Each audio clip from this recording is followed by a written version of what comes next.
ओम श्री गणेशाय नमः। मित्रों, आपके और आपके परिवार पर भगवान गणेश जी की कृपा सदैव बनी रहे। आज हम भगवान गणेश जी की कथाओं का श्रवण करेंगे।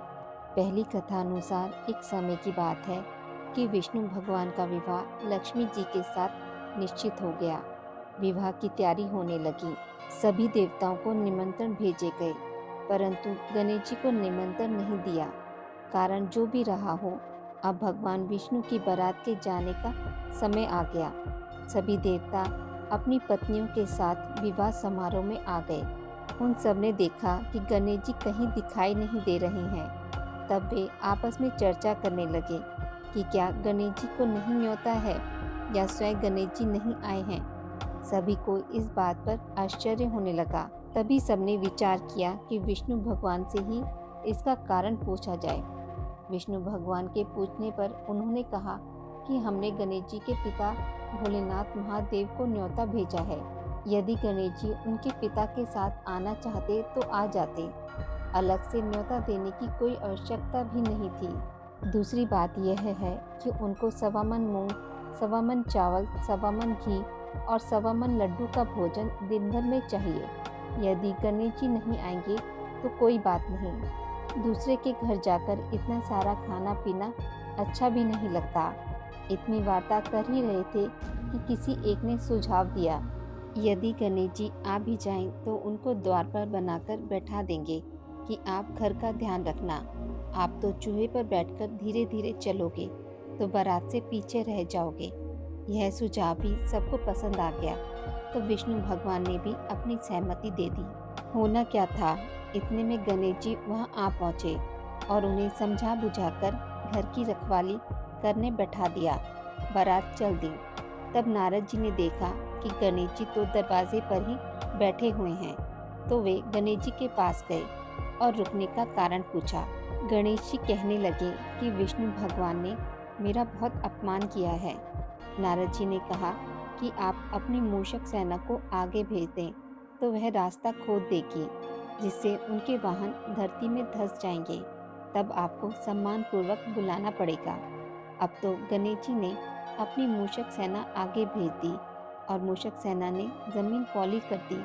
जब बारात वहां से निकली तो रथों के पहिए धरती में धंस गए। लाख कोशिश करें परंतु पहिए तो नहीं निकले। सभी ने अपने अपने उपाय किए, परंतु पहिए तो नहीं निकले, बल्कि जगह जगह से टूट गए। किसी की समझ में नहीं आ रहा था कि अब क्या किया जाए। तब तो नारद जी ने कहा कि आप लोगों ने गणेश जी का अपमान करके अच्छा नहीं किया। यदि उन्हें मनाकर लाया जाए तो आपका कार्य सिद्ध हो सकता है और यह संकट टल सकता है। शंकर भगवान ने अपने दूत नंदी को भेजा और वो गणेश जी को लेकर आए। गणेश जी का आदर सम्मान के साथ पूजन किया। तब कहीं रथ के पहिए निकले। अब रथ के पहिए निकल तो गए, परंतु वे टूट फूट गए, तो उन्हें सुधारे कौन। पास के खेत में खाती काम कर रहा था। उसे बुलाया गया। खाती अपना कार्य करने के पहले श्री गणेशाय नमः कहकर गणेश जी की वंदना मन ही मन में करने लगा। देखते ही देखते खाती ने सभी पहियों को ठीक कर दिया। तब खाती कहने लगा कि हे देवताओं, आपने सर्वप्रथम गणेश जी को नहीं मनाया होगा और ना ही उनका पूजन किया होगा, इसलिए तो आपके साथ यह संकट आया है।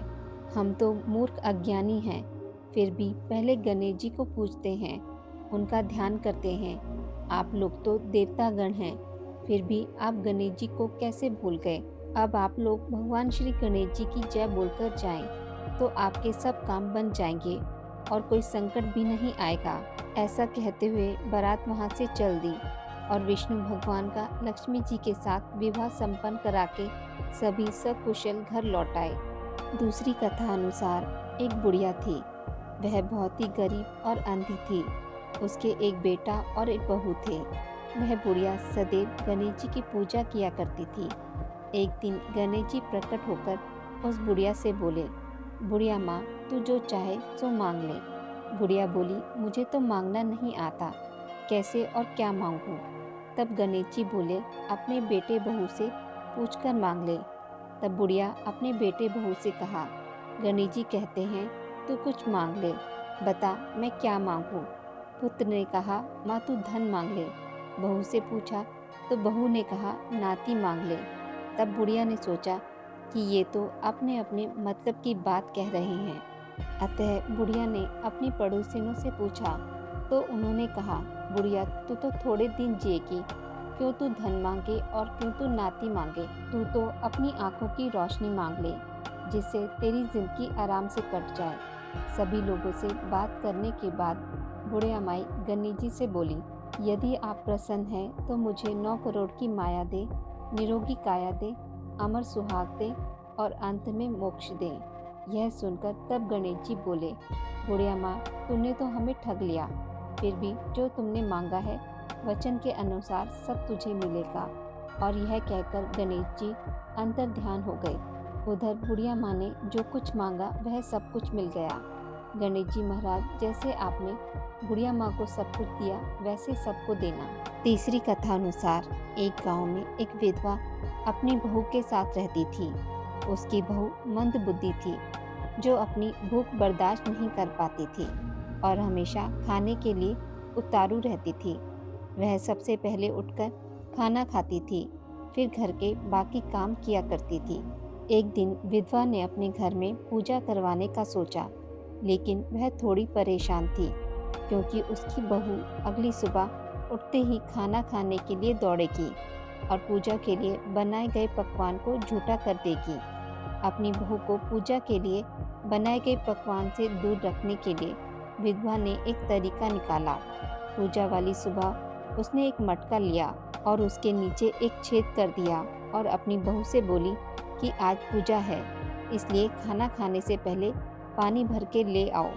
बहू भी चालाक निकली। उसने देख लिया था कि विधवा ने मटके के नीचे छेद कर दिया है, इसलिए वह अपनी साड़ी में आटा बांधकर पनघट पर चली गई।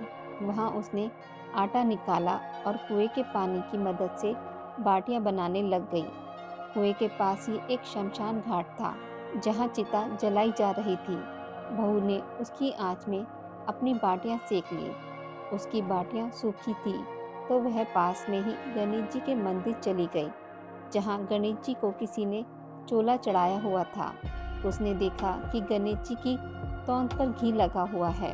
उसने उस घी को अपनी बाटी पर लगा लिया और उसका भोग गणेश जी को लगाकर वह बाटियां खा ली और घर वापस चली गई। बहू की इस हरकत पर गणेश जी को बहुत गुस्सा आया और उन्होंने गुस्से में अपने नाक पर उंगली चढ़ा लिया।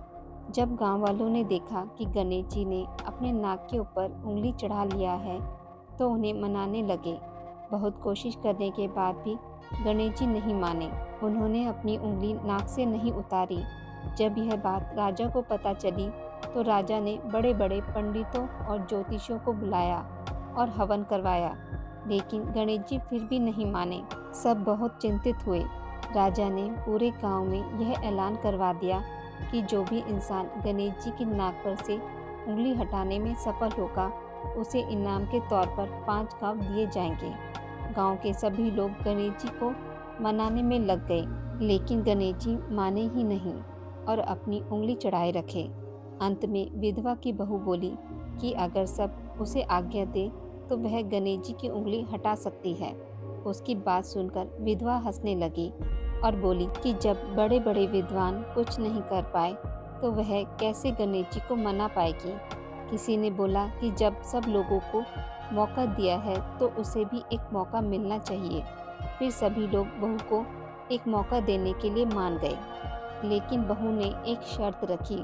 उसने कहा कि उसके घर से लेकर मंदिर तक एक पर्दा बांधा जाए। सब लोगों ने सोचा इतना सब कुछ तो हो ही चुका है, तो पर्दा बांधने में क्या जाता है। बहू के कहे अनुसार उसके घर से लेकर मंदिर तक एक पर्दा लगाया गया। बहू ने अपना दिमाग लगाया और वह अपने पेटीकोट में मोगरी छिपाकर मंदिर में चली गई। मंदिर जाकर उसने गणेश जी से बोला कि मैंने आपके तोंद से ज़रा सा घी क्या ले लिया, आपने अपनी नाक पर उंगली चढ़ा ली। अब नाक पर से उंगली हटा रहे हो या दूं एक मोगरी की, अभी आपके टुकड़े टुकड़े हो जाएंगे। बहू की यह चेतावनी सुनकर गणेश जी थोड़ा डर गए और उन्होंने सोचा कि यह तो पूरी पागल है। कहीं सच में यह मुझे मोकरी ना मार दे। गणेश जी ने बिना सोचे समझे अपनी नाक पर से उंगली हटा ली, जिसे देखकर गांववासी खुश हो गए और बहू का जयकारा करने लगे। राजा के ऐलान के मुताबिक बहू को 5 गांव इनाम में दिए गए। इस कथा के अनुसार लोग गणेश जी भगवान से यह मांगते हैं कि वह भी उस बहू की तरह सबकी बात मान जाए और उनकी मनोकामनाएं पूरी कर दे। चौथी कथा अनुसार एक बार बाल गणेश अपने मित्र मुनि पुत्रों के साथ खेल रहे थे। खेलते खेलते उन्हें भूख लगने लगी। पास में ही गौतम ऋषि का आश्रम था। ऋषि गौतम ध्यान में थे और उनकी पत्नी अहिल्या रसोई में भोजन बना रही थी। गणेश जी आश्रम में गए और अहिल्या का ध्यान बढ़ते ही रसोई से सारा भोजन चुरा कर ले गए और अपने मित्रों के साथ खाने लगे। तब अहिल्या ने गौतम ऋषि का ध्यान भंग किया और बताया कि रसोई से भोजन गायब हो गया है। ऋषि गौतम ने जंगल में जाकर देखा तो गणेश जी अपने मित्रों के साथ भोजन कर रहे थे। गौतम ऋषि उन्हें पकड़कर माता पार्वती के पास ले गए। माता पार्वती ने चोरी की बात सुनी तो गणेश जी को एक कुटिया में ले जाकर बांध दिया। उन्हें बांधकर माँ पार्वती कुटिया से बाहर आ गई। उन्हें आभास होने लगा जैसे गणेश जी उनकी गोद में हैं, लेकिन जब देखा तो गणेश जी कुटिया में बंधे दिखे। माता काम में लग गई। उन्हें थोड़ी देर बाद फिर आभास होने लगा जैसे गणेश जी शिव गणों के साथ खेल रहे हैं। उन्होंने कुटिया में जाकर देखा तो गणेश जी वहीं बंधे दिखे। अब माता को हर जगह गणेश जी दिखने लगे, कभी खेलते हुए, कभी भोजन करते हुए और कभी रोते हुए। माता ने परेशान होकर फिर कुटिया में देखा तो गणेश जी आम बच्चों की तरह रो रहे थे। वे रस्सी से छूटने का प्रयास कर रहे थे।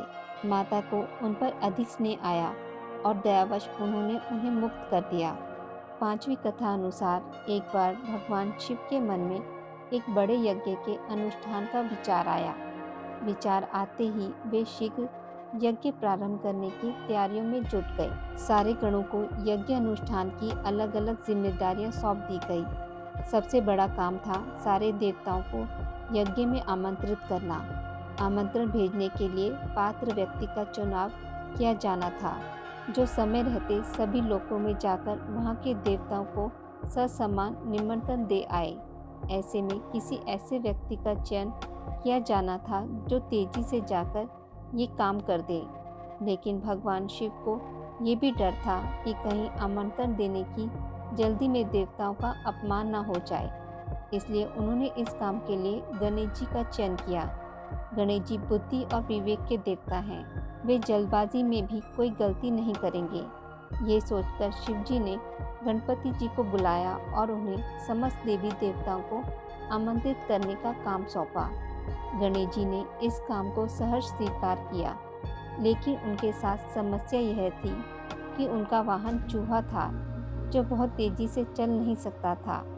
गणेश जी ने काफी देर तक चिंतन किया कि किस तरह सभी लोकों में जाकर आदर पूर्वक सारे देवताओं को यज्ञ में शामिल होने का आमंत्रण दिया जाए। बहुत विचार के बाद उन्होंने सारे आमंत्रण पत्र उठाए और पूजन सामग्री लेकर ध्यान में शिव जी के सामने बैठ गए। गणेश जी ने विचार किया कि यह तो सत्य है कि सारे देवताओं का वास भगवान शिव में है। उनको प्रसन्न किया तो सारे देवता प्रसन्न हो जाएंगे। ये सोचकर गणेश जी ने शिव जी का पूजन किया और सारे देवताओं का आवाहन करके सभी आमंत्रण पत्र शिव जी को ही समर्पित कर दिए। सारे आमंत्रण पत्र देवताओं तक स्वतः पहुंच गए और सभी यज्ञ में नियत समय पर पहुंच गए। इस तरह से गणेश जी ने एक मुश्किल काम को अपनी बुद्धिमानी से आसान कर दिया।